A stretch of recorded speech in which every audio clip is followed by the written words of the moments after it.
मेरे प्यार बहन भाइयों, सत्यार्थ प्रकाश चैनल में आपका स्वागत है।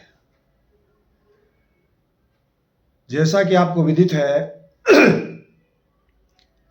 कि अभी 26-27 जून को दिन सोमवार मंगलवार में गुरुकुल गौतम नगर दिल्ली में जो एक शास्त्रार्थ होने जा रहा है, जो उस शास्त्रार्थ का प्रयोजन है, उसको उस शास्त्रार्थ की प्रयोजन की सिद्धि के लिए प्रयोजन क्या है? एक तो राजार्य सभा के द्वारा ये कार्यक्रम किया जा रहा है, जिसका प्रयोजन है जो वेद है वो विश्व में सर्वोपरि है और वो ही विश्व में शांति रखने की सामर्थ्य रखता है और वही अपने में संपूर्ण और सत्य है और कोई दूसरा धर्म ग्रंथ ऐसा नहीं है जो इस बात में सक्षम हो। तो इस बात को स्थापित करने के लिए, वेद की सर्वोच्चता को संसार को बताने के लिए और एक दूसरा जो वेद को मानते हैं लेकिन वेद के सिद्धांत स्पष्ट नहीं है, क्योंकि कुछ व्यक्ति ऐसे हैं कि पूरा स्वाध्याय नहीं होता है, अच्छा सत्संग नहीं मिलता है, आचार्य का सानिध्य नहीं मिल पाता है, तो वो जैसे ही कहीं आधी अधूरी विद्या सुन लेते हैं, पढ़ लेते हैं, उसी के अनुरूप वो अपनी मान्यता बना लेते हैं और उस अपनी मान्यता के अनुसार फिर वेद की मान्यता मानते हैं और बनाते हैं। जबकि महर्षि दयानंद को पढ़ने के लिए, वेद को पढ़ने के लिए, यानी वेद को आज की तारीख में पढ़ने के लिए महर्षि दयानंद को पढ़ना नितांत आवश्यक है और महर्षि दयानंद को पढ़ने के लिए महर्षि दयानंद के सब ग्रंथों को पढ़ना नितांत आवश्यक है। आप किसी एक ग्रंथ को पढ़ करके महर्षि दयानंद को नहीं समझ सकते, क्योंकि जो हमने ग्रंथों की रचना हमने की है और हमने अपनी सोच और मानसिकता के आधार पर उन ग्रंथों में जो रचनाएं की हैं, कहीं कहीं हमको ऐसा आभास होता है कि महर्षि दयानंद की मान्यता यह है, लेकिन आप दूसरे ग्रंथ में जाकर के देखेंगे तो मान्यता वो नहीं होती। यानी वो एक शब्द को बताएंगे, सैंधव शब्द। सत्यार्थ प्रकाश में उन्होंने सैंधव शब्द दिया कि सैंधव शब्द का अर्थ उसके ऊपर निर्भर करता है कि जो सेवक है, यानी राजा, वहां वो प्रकरण बताते हुए बताते हैं कि माना कि राजा युद्ध के लिए या गमन के लिए जा रहा हो, बाहर के लिए जा रहा हो, और वो सेवक से कहे कि घोड़ा यानी सैंधव लिया हो। सैंधव के दो अर्थ होते हैं, एक नमक होता है, एक घोड़ा होता है। तो ऋषि जी क्या कहते हैं कि जब राजा वन के लिए गमन कर रहे हो या कहीं बाहर जा रहे हो और वो अपने सेवक से कहे जाओ सैंधव ले आओ, तो सेवक को क्या लाना चाहिए? घोड़ा। और यदि वो उस समय नमक लिया है तो ऐसे ही अब दूसरी जगह यदि उनको भोजन कर रहे हो और वो कहे भाई वो सैंधव ले आओ, और फिर वहां जो सेवक है वो घोड़ा लाकर खड़ा कर दे, तो महर्षि कहते हैं, अब इससे आप अनुमान लगा लीजिए कि महर्षि दयानंद की जो सोच है और इसी के आधार पर वहां एक विस्तृत सोच को ना समझने के कारण अनेकों कारण होते हैं, जब जाकर के वो बात समझ में आती है। उनको जो बात नहीं समझते हैं, जब तक वो विषय समझ में नहीं आता है, तो जब वो विषय समझ में आने पे हम अपना रूप कर लेते हैं। तो एक तो इसमें शास्त्रार्थ में जो व्यक्ति उन सिद्धांतों को नहीं समझ पाए हैं, उन्हें समझाने की प्रयोजन से, समझ तो वो स्वयं नहीं पाए हैं और मानते हैं कि ऐसा आर्य समाज के विद्वानों में मतभेद है, तो उन सिद्धांतों पे यहाँ चर्चा होगी। एक तो ये है, और जो मूल विषय हम हमने पहले बात बताई, अकवेद की सर्वोच्चता। हम जो विश्व में सर्वोच्च ग्रंथ है वो वेद है, उपयोगी है। हम इसलिए नहीं कह रहे कि हमारे समाजी हैं, हम वेद की मानते हैं इसलिए वो सर्वोच्च नहीं, वो सर्वोच्च है, हम इसलिए उसे मानते हैं। और यदि इसको किसी में भ्रम हो, हम वेद को इसलिए नहीं मानते कि हमारे समाजी हैं इसलिए वेद को मान रहे हैं। हम इसलिए मानते हैं कि वेद सर्वोच्च है, उसके तुल्य कोई नहीं है।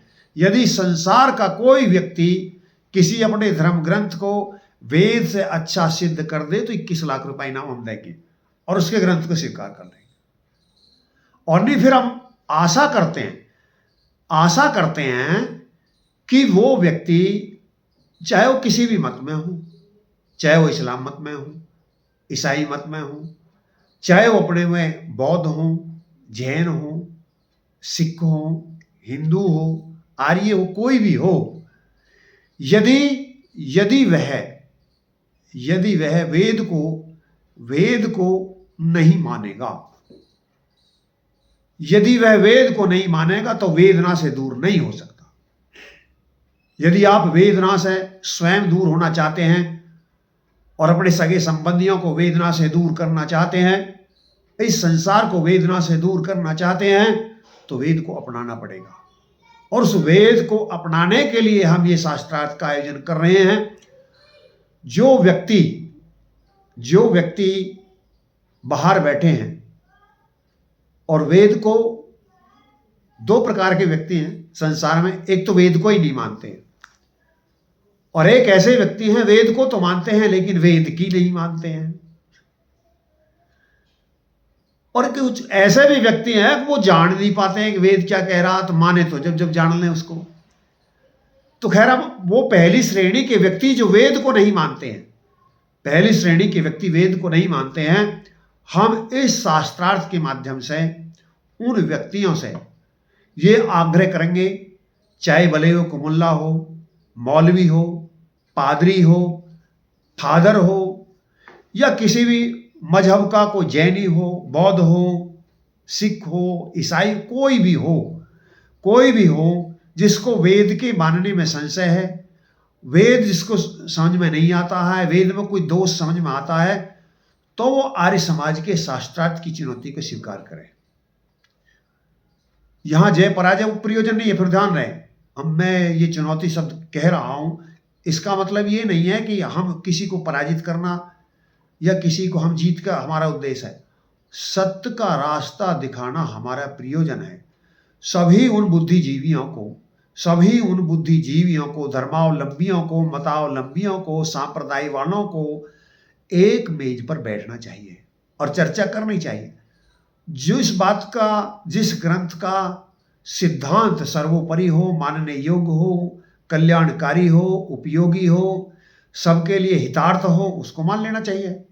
और यही हम कह रहे हैं कि ये सबले गुण घटित केवल वेद में होते हैं, ये सबले गुण घटित कुरान में नहीं हो सकते, ये सबले गुण घटित उसके अंदर पुराणों के अंदर नहीं हो सकते, रामचरितमानस के अंदर नहीं हो सकते, भगवत गीता पुराण के अंदर नहीं हो सकते, महाभारत के अंदर नहीं हो सकते, रामायण के अंदर नहीं हो सकते, जैनों के जितने ग्रंथ हैं, बौद्धों के जितने ग्रंथ हैं, या ईसाइयों के जितने ग्रंथ, मैं बाइबल की बात करता हूं, उसमें भी ये सब गुण घटित नहीं होते।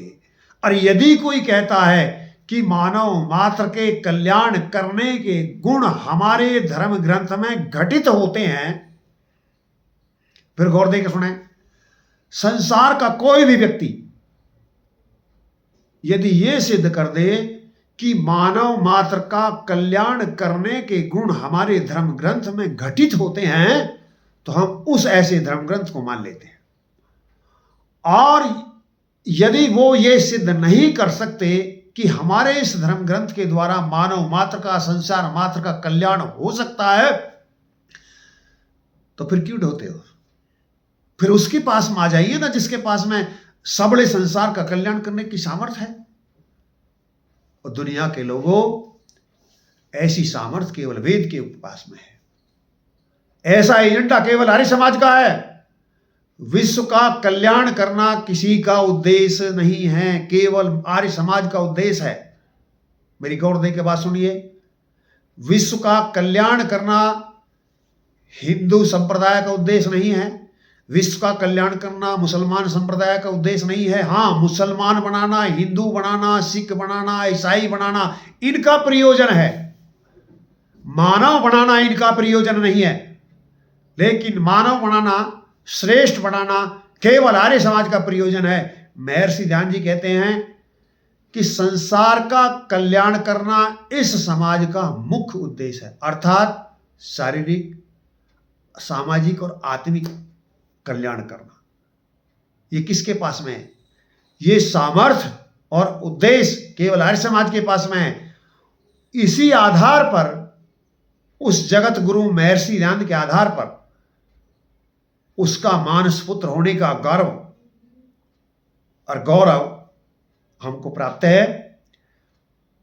उस गौरव के आधार पर संसार के लोगों, आपसे हम आग्रह करते, हम आपस में भाई भाई हैं। हमारी दुश्मनी का आधार ये नहीं हो सकता कि मैं मंदिर को मानता हूं, मैं मस्जिद को मानता हूं, मैं गुरुद्वारे को मानता हूं, मैं चर्च को मानता हूं।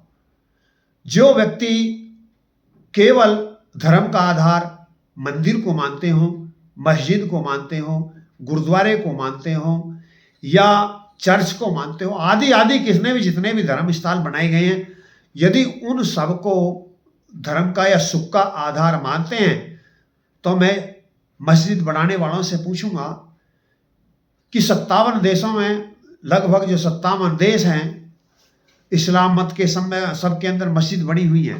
पाकिस्तान के अंदर बहुत मस्जिद बनी हुई है, तो सबला पाकिस्तान सुखी हो जाता और फिर कुछ करने की जरूरत नहीं है। मुसलमानों का उद्देश्य मस्जिद बनाना है, मंदिरों को तोड़ना है। हिंदुओं का उद्देश्य मंदिरों को बनाना है, मस्जिदों को तोड़ना है। लेकिन आर्यों का उद्देश्य ना मंदिर बनाना है, ना मस्जिद बनाना है, ना मंदिर तोड़ना है, ना मस्जिद तोड़ना है। ना हम मंदिर तोड़ते हैं, ना मस्जिद तोड़ते हैं, ना मंदिर बनाते हैं, ना मस्जिद बनाते हैं। हम देवालय बनाते हैं जिसके अंदर विद्वान रहते हैं, जिसके अंदर विद्वान रहते हैं। संसार का कल्याण मंदिर के बनने से, मस्जिद के बनने से, गुरुद्वारे के बनने से, चर्च के बनने से नहीं हो सकता। मानव के बनने से संसार का मानव मात्र का कल्याण होगा। दुनिया के लोगों, इस बात को समझिए। जो व्यक्ति आपको इस आधार पर बांटना चाहते हैं, काटना चाहते हैं, वो अपने स्वार्थ सिद्ध करना चाहते हैं। ये जातिवाद में बटा हुआ मानव मात्र समाज, क्षेत्रवाद में बटा हुआ मानव समाज, संप्रदाय के नाम पर बटा हुआ मानव समाज, भाषा के आधार पर बटा हुआ मानव समाज कभी सुखी नहीं हो सकता। ये सुखी हो सकता है तो केवल वेद की शरण में जाकर के। आप, मैंने फिर कहा, वेद की शरण में जाकर के फिर मेरे मस्तिष्क में एक प्रश्न उठने लगते हैं। अब जैसी हमारी कुरान है, जैसी बाइबिल है, जैसी भगवत पुराण है, जैसी हनुमान वो रामचरितमानस है, आदि आदि ग्रंथ है, ऐसा ही वेद है। अरे वेद ऐसा नहीं है भाई, वेद ऐसा नहीं है। वेद परमात्मा की वाणी है। वेद परमात्मा की वाणी है, उसको मनुष्य ने कभी बनाया नहीं है। वेद कभी बनता नहीं है। आप कहें वेद का आविर्भाव और तिरोभाव होता है। जैसे दिन के बाद रात आती है, ऐसी रात के बाद दिन आता है। ऐसी जब सृष्टि प्रारंभ होती है तो जब वेद का आविर्भाव होता है, और जब सृष्टि समाप्त होती है तो तिरोभाव हो जाता है। यानी जन्म सबका होता है, मुसलमान हो, सिख हो, ईसाई हो, किसी के मुसलमान के ना मानने से मुसलमान का जन्म होना बंद नहीं हो सकता। ये उनका भ्रम है, भ्रमित ज्ञान में संसार है। ये सत्य ज्ञान केवल आर्य समाज के पास में है, वेद के पास में है। तो इसके लिए मैं किसी का उपहास, किसी का निंदा, किसी कुछ नहीं करना चाहता हूं। मैं उन सब मुल्लाओं से, मौलवियों से, पादरियों से, सब जो चाहे भले वो ये भी नहीं है, उनके कोई ये सिलेबस नहीं लग रहा है, ये मुल्ला मौलवी है, लेकिन बुद्धिजीवी तो है। क्या मुसलमानों के अंदर बुद्धिजीवी नहीं है? क्या ईसाइयों के अंदर बुद्धिजीवी नहीं है? सबके अंदर बुद्धिजीवी हैं और सबके अंदर धर्मात्मा हैं। हिंदुओं के अंदर भी धर्मात्मा हैं, मुसलमानों के अंदर भी धर्मात्मा हैं, सिखों के अंदर भी धर्मात्मा हैं, ईसाइयों के अंदर भी धर्मात्मा हैं। लेकिन सब धर्मात्मा नहीं है। सब हिंदू धर्मात्मा नहीं है, सब मुसलमान धर्मात्मा नहीं है, सब ईसाई धर्मात्मा नहीं है, सब सरदार धर्मात्मा नहीं है। अब देखते हैं, धर्मात्मा सबके अंदर है लेकिन सब धर्मात्मा नहीं है, तो यानी ये धर्म नहीं है। आया कुछ समझ में? यदि ये धर्म होता, हिंदू धर्म होता, तो हिंदू धर्म के मानने वाले सब धर्मात्मा होते या नहीं होते? मुसलमान मत के मानने वाले सब, मुसलमान मानने वाले उसके मत के सब धर्मात्मा हो जाते, लेकिन ऐसा तो नहीं है। क्या कोई मुसलमान कह देगा कि हम सब मुसलमान धर्मात्मा हैं? क्या कोई ये हिंदू कह देगा कि हम सब हिंदू धर्मात्मा हैं? क्या कोई आर्य समाजी ये कह देगा कि हम सब आर्य समाजी होते ही धर्मात्मा हो गए? नहीं, आर्य समाजी होते ही धर्मात्मा नहीं होता। आर्य महर्षि आर्य समाज के सिद्धांतों को मानकर आर्य धर्मात्मा होता है, वेद की मानकर धर्मात्मा होता है। ऐसे ही संसार के लोगों, वेद की बातों को यदि आप मानेंगे तो आप धर्मात्मा होंगे। वहां वेद के अंदर ये शर्त नहीं है कि आप हिंदू हैं। मुसलमान की परिभाषा क्या क्या आकलन क्या है? यदि मुसलमान नहीं है तो अपराधी है, सर कलम कर दो। हिंदू की क्या परिभाषा है? यदि वो हिंदू नहीं है तो वो अपराधी है। मतलब हर संप्रदाय की ऐसी मानसिकता है, ये मानव मात्र के लिए उपयोगी नहीं है।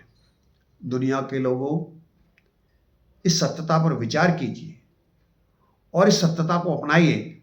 वेद किसी एक की चीज नहीं है, कुरान किसी एक की चीज है, बाइबल किसी एक की चीज है, और हनुमान रामचरित्र मानस किसी एक की चीज है, रामायण किसी एक की चीज है, उसमें किसी एक का चरित्र हो सकता है, भागवत पुराण किसी एक की चीज है, लेकिन वेद किसी एक की चीज नहीं है, ये मानव मात्र की चीज है।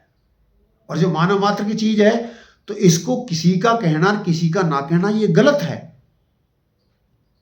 आप ये नहीं कह सकते कि वेद किसका है, ये हिंदू का है, मुसलमानों का। और इस बात में मैं एक बात यहां कहनी चाहूंगा कि जहां विश्व का नुकसान वेदना दुख इस बात से भी हुआ कि उसने वेद की नहीं मानी। वेद की नहीं मानी क्यों? जानी नहीं। जो दूर दराज लोग बाग पैदा हुए, वेद का प्रकाश वहां तक नहीं पहुंच पाया। जहां तक वेद का प्रकाश नहीं पहुंचा था, विद्या नहीं पहुंची थी, वहां उस समय तात्कालिक जैसी परिस्थिति थी, स्थिति थी, उनके अनुसार उन्होंने अपने संगठन बनाए, योजनाएं बनाई, प्लान किया। लेकिन ऐसा कोई नियम नहीं है कि मनुष्य की सामर्थ्य जितनी हो उससे आगे कुछ नहीं है। यदि आप इसको मानेंगे तो देखेंगे कि एक दिन हमारे समाचार खत के माध्यम से जाते थे, कबूतरों के माध्यम से जाते थे, आज फोन के माध्यम से जाते हैं। यानी आप इस्लाम मत को लें या ईसाई मत को लें या रामचरित्र मानस को ही लें, लगभग ज्यादा 5000 वर्ष पहले क्या स्थिति थी? क्या उस समय के साधन और आज के साधन सेम है? उस समय तो राजा को भी साधन उपलब्ध नहीं थे जब आज एक रिक्शा वाले के लिए साधन उपलब्ध है। तो क्या वो सब मान्यताएं आज की उसकी समान हो सकती हैं? उस दिन की बनाई नीति, मनुष्य के द्वारा बनाई गई नीति, परमात्मा तो उस दिन भी था, आज भी है, सबको जानता है। वेद परमात्मा की नीति है, मनुष्य की नीति नहीं है। और वेद से अलग जितनी भी नीति है वो मनुष्य की नीति है। इस बात को समझिए, वेद परमात्मा की नीति है, उसका विधान है, और जितने भी धर्म ग्रंथ हैं वो सब मनुष्यों के हैं। तो मनुष्यों के बनाए धर्म ग्रंथ परमात्मा के धर्म ग्रंथ से नहीं मिल सकते। यदि किसी को संशय है, यदि किसी को संशय है, भ्रम है, इस संशय को दूर करने के लिए, इस भ्रम को तोड़ने के लिए कि परमात्मा का संविधान केवल वेद है या कुछ और भी हो सकता है, यदि ये कोई सिद्ध कर दे कोई और भी हो सकता है, तो 21 लाख रुपए का इनाम है। 21 लाख रुपए का इनाम। तो एक तो समस्या या विश्व के सामने ये रही कि जिसने वेद को नहीं माना, उन्होंने वेद की अवहेलना की और अनजाने में अनेकों योजनाएं बना डाली। एक और दूसरी समस्या इस विश्व के सामने यह भी आई कि जो वेद के नाम से खाते थे वो भी स्वार्थी हो गए, वो भी स्वार्थी हो गए, और इतने स्वार्थी हो गए कि जो उन्होंने अपने लिए चाहिए था वो वेद की बात बताने लगे। उसी के आधार पर यहां बौद्ध धर्म का उदय हुआ, जैन धर्म का उदय हुआ, क्योंकि जो यहां एक वर्ग था जो वेद के मानने वाला था, जो शिक्षित था और सब पे प्रतिबंध था, किसी को शिक्षित होने नहीं दिया जाता था, वे वेद के आधार पर खाने वाले स्वार्थी लोग बागों ने पशुओं को मार मार कर तो हिंसा तक की शुरू कर दी थी। तो ऐसे में जब महात्मा बुद्ध ने किया भाई आप इन पशुओं को क्यों मारते हो, महावीर स्वामी का भी यही प्रश्न था, इनको क्यों मारते हो निर्दोषों को, उन्होंने कहा आप ये तो वेद में लिखा हुआ है, क्योंकि ऐसी बात वेद में लिखी हुई है। अफसोस था वो वेद को तो जानते नहीं थे, नहीं जानते तो उन्होंने कि यदि ये ऐसा वेद में लिखा तो मैं वेद को नहीं मानता। और उन्होंने दूसरा हथियार चलाया उस समय के स्वार्थी मनुष्यों ने, अरे आप वेद को नहीं मानते, वेद तो परमात्मा की वाणी है। उन्होंने कि यदि ऐसी परमात्मा की वाणी है तो मैं ऐसे वे परमात्मा को भी नहीं मानता। दुर्भाग्य था कि महावीर स्वामी और वो महात्मा बुद्ध वेद के बारे में तो जानते नहीं थे। उन्होंने जैसा बताया उन्होंने ऐसा कह दिया। लेकिन ये समस्या महर्षि दयानंद के सामने भी आई। जब महर्षि दयानंद दुनिया में आए और उन्होंने कहा, अरे तुम क्या करते हो धूर्त हो, तुम्हें तो ये नहीं करना चाहिए, किसने तुमको अधिकार दिया? अरे ये तो वेद में लिखा है। महर्षि दयानंद विद्वान थे, उन्होंने की कहा लिखा है? जब महर्षि दयानंद ने यह प्रश्न कर दिया, इस प्रश्न को महावीर स्वामी और महात्मा बुद्ध नहीं कर पाए थे, लेकिन इस प्रश्न को महर्षि दयानंद ने किया, बताइए वेद में कहा लिखा है। फिर तेरी भी चुप पर मेरी भी चुप, किसी के पास में जवाब नहीं था, नहीं बता पाई। तो ऐसे में जो व्यक्ति उस समय वेद को बदनाम कर रहे थे, जिनकी वजह से वेदों को गडरिया का गीत कहा जाने लगा था, और मैक्स मूलर, महीधर आदि जो ऐसी प्रवृत्ति के व्यक्ति थे जो वेद को बदनाम करना चाहते थे, वो भी उनके ऊपर टीका टिप्पणी कर रहे थे, भाष कर रहे थे, जो जानते नहीं थे। और यहां जो आज की तारीख में भी सायण का, रावण का, उभट के भाष पढ़ाए जा रहे हैं, ये भी वेद के विद्वान नहीं थे, ये वेदाचार्य नहीं थे, लेकिन इन्होंने सायण के भाष किए। दुर्भाग्य है भारतवर्ष में, दुर्भाग्य भारतवर्ष में आज उस महापुरुष महर्षि दयानंद के भाष नहीं पढ़ाए जाते, उनके सायण आदि के भाष पढ़ाए जाते। ये दुर्भाग्य की बात है। ये दुर्भाग्य हम ज्यादा दिन नहीं रहने देंगे। वैसे ये दुर्भाग्य हम ज्यादा दिन नहीं रहने देंगे, हम सौभाग्य में बदल देंगे इसको। हम आए ही दुनिया में इसलिए हैं। एक तो वो व्यक्ति हैं जो वेद को नहीं मानते थे, एक ये व्यक्ति थे। आज भी सनातन के नाम से, सनातन धर्म को बदनाम करने के लिए रामचरितमानस की प्रस्तुति करके, रामायण की प्रस्तुति करके, सिद्धांत वेद के विरुद्ध आज भी हनुमान को जिंदा करके और ऐसी फौज बना के बागेश्वर धाम आदि, ये देखिए आप कह सकते हैं कि जो आज जो मेरे तनक मेरे हित की बात करे वो लगता है मुझे बड़ा अच्छा लगता है, लेकिन इन्हीं व्यक्तियों ने इस वेद के धर्म को कलंकित किया है। मैं दावे के साथ में कहता हूं और मैं चैलेंज करता हूं, कोई भी रामचरितमानस के मानने वाला, कोई भी भगवत गीता पुराण के मानने वाला, कोई भी शिव पुराण के मानने वाला, कोई भी बाइबिल का मानने वाला, कोई भी कुरान और ये पौराणिक ग्रंथों के मानने वाला शास्त्रार्थ के लिए आ जाए। 21 लाख रुपए का इनाम है। यदि दुनिया के लोगों सत्य के रास्ते पर आना चाहते हो, सत्य के रास्ते पर जाना चाहते हो, तो सत्य को अपनाना पड़ेगा। अब तक वही मिला है जो तुमने किया है। क्या किया है? तुमने मंदिर बनाए हैं, मस्जिद बनाए हैं, हिंदुओं ने मुसलमान मारे हैं, मुसलमानों ने हिंदू मारे हैं, एक दूसरे के दुश्मन रहे हैं। अब भी यदि यही करोगे तो यही मिलेगा। यदि तुम चाहते हो कि आपस में हम प्रेम से रह सकें, शांति से रह सकें, सुख से रह सकें, उन्नति कर सकें, प्रगति कर सकें, तो आपको वो करना पड़ेगा जो आपने अब तक नहीं किया है। अब आप मंदिर के ऊपर लड़ना बंद कर दीजिए, मस्जिद के ऊपर लड़ना बंद कर दीजिए, गुरुद्वारे के ऊपर लड़ना बंद कर दीजिए। मानव मात्र के लिए लड़िए, मानव के हित के लिए लड़िए, समाज के लिए लड़िए, और आइए महर्षि दयानंद की फौज में शामिल हो जाइए। अरे वो चट्टान, वो दिशा, वो जो दिशा वेद के द्वारा विश्व को दी जा सकती है, जो दर्शन महर्षि दयानंद के पास में है, जो आर्य समाज के पास में है, किसी के पास में नहीं है। मैं ये दावे के साथ कहता हूं। लेकिन अफसोस है कि ऐसी परम शक्ति, ऐसा परम दर्शन लुप्त है। जिस महापुरुष ने इस देश को आजाद किया, जिसके शिष्यों ने फांसी खा करके देश को आजाद कराया, दुर्भाग्य है कि उसके शिष्यों ने, उसके मानव पुरुषों ने, पुत्रों ने अपनी भूमिका निभाने से मना कर दिया। और जब उन्होंने अपनी भूमिका निभानी बंद कर दी, तो जो आज भारत इस स्थिति में है, उसी का परिणाम। हमें सौभाग्य प्राप्त है कि ऐसे महापुरुष हैं हमारे जो आज की तारीख में, जिनका कोई विकल्प हमारे पास में नहीं है। जैसे मोदी जी हैं। मोदी जी वो त्यागी तपस्वी नेता हैं, इसमें कोई दो मत नहीं है। उत्तर प्रदेश को प्राप्त योगी जी त्यागी तपस्वी व्यक्ति हैं, इसमें कोई दो मत नहीं है। लेकिन जो नीति है वो दोषपूर्ण है। जब तक सर्व कल्याणकारी वेद के आधार पर नीति लागू नहीं की जाएगी, कितना ही अच्छा नेता विश्व में आ जाए वो कुछ नहीं कर सकता। कितना ही अच्छा नेता हो, कितनी अच्छी नीयत हो, लेकिन नीति गलत हो वो कुछ नहीं कर सकता। और नीति सही हो, एक बार अयोग्य नेता भी, अयोग्य नीति वाला भी व्यक्ति कुछ कर सकता है, क्योंकि नीति के तोड़ने पर दंड का विधान होता है।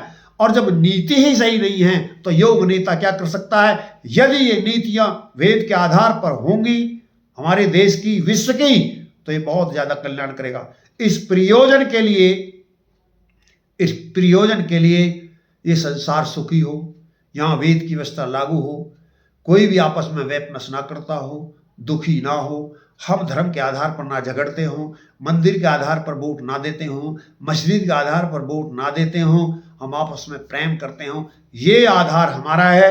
मेरे प्यारे साथियों, मेरे प्यारे बहन भाइयों, मैं आप सबसे निवेदन करता हूं कि जो इस विषय को समझना चाहते हैं, हाँ, ये 25 तारीख तक, 26 तारीख में शास्त्रार्थ है, कोई भी बाहर का व्यक्ति हमें 25 तारीख तक अपनी बात, कल तक 25 तारीख तक, हमें 25 तारीख तक अपनी बात बता सकता कि मैं इसमें हिस्सा लेना चाहता हूं। ये तो मैं आज पुनः, ऐसी वीडियो हम अनेकों डाल चुके हैं और नेट पे पहले से ही हमारी विधिवत सूचना जारी है। ये सूचना आज पहली नहीं है, ये तो आज मैं पुनः निकट होने की, स्मरण की शक्ति के आधार पर मैं बता रहा हूं। कोई भी व्यक्ति आए, सबका स्वागत है। सब हम आपस में भाई भाई हैं, हम एक दूसरे के दुश्मन नहीं हैं। हम अज्ञानता की वजह से एक दूसरे के दुश्मन हो गए हैं, और जब तक हम इस दुश्मनी के तथा कथित कारण को नहीं निकालेंगे हम सुखी नहीं हो सकते। इन्हीं बातों के साथ मैं अपनी वाणी को विराम देता हूं। और जो एक भाग मैंने बताया, ये एक भाग है शास्त्रार्थ का। जो व्यक्ति आर्य समाज को नहीं मानते हैं, वेद को नहीं मानते हैं, वो आर्य समाज से शास्त्रार्थ कर सकते हैं। 21 लाख रुपया का इनाम है। और जो दूसरा हमारा भाग है, वो व्यक्ति जो आर्य समाज के अंदर सिद्धांत हैं, सिद्धांत बहुत गहन हैं, सार्वभौम हैं, उनको साधारण व्यक्ति नहीं समझ सकता। उन सिद्धांतों को समझने के लिए हमारा दूसरा शास्त्रार्थ है। उसके लिए हमारे ऊपर बहुत बड़ी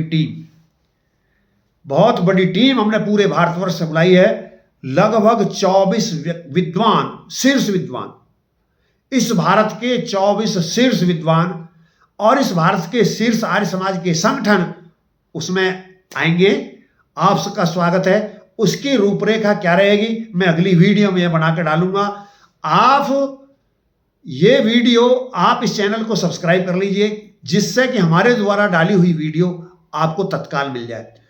और एक वेद का पढ़ना पढ़ाना और सुनना सुनाना सब आर्यों का परम धर्म है। आप चाहते हैं कि दूसरे लोग बाग भी इससे लाभान्वित हों, तो ये आप जो सुन रहे हैं इस वीडियो को आप शेयर कर दीजिए, जिससे दूसरे लोग लाभान्वित होकर के इस सूचना को प्राप्त कर सकें। इन्हीं बातों के साथ मैं अपनी वाणी को विराम देना चाहूँगा। और हमारा जो दूसरा रूप होगा शास्त्रार्थ का, जो हमारे उसमें 24 शीर्ष विद्वान आ रहे हैं, हमारे किस तरह संगठन काम कर रहे हैं, उसकी रूपरेखा क्या होगी, मैं अगली वीडियो में डालूंगा। मिलते हैं अगली वीडियो में।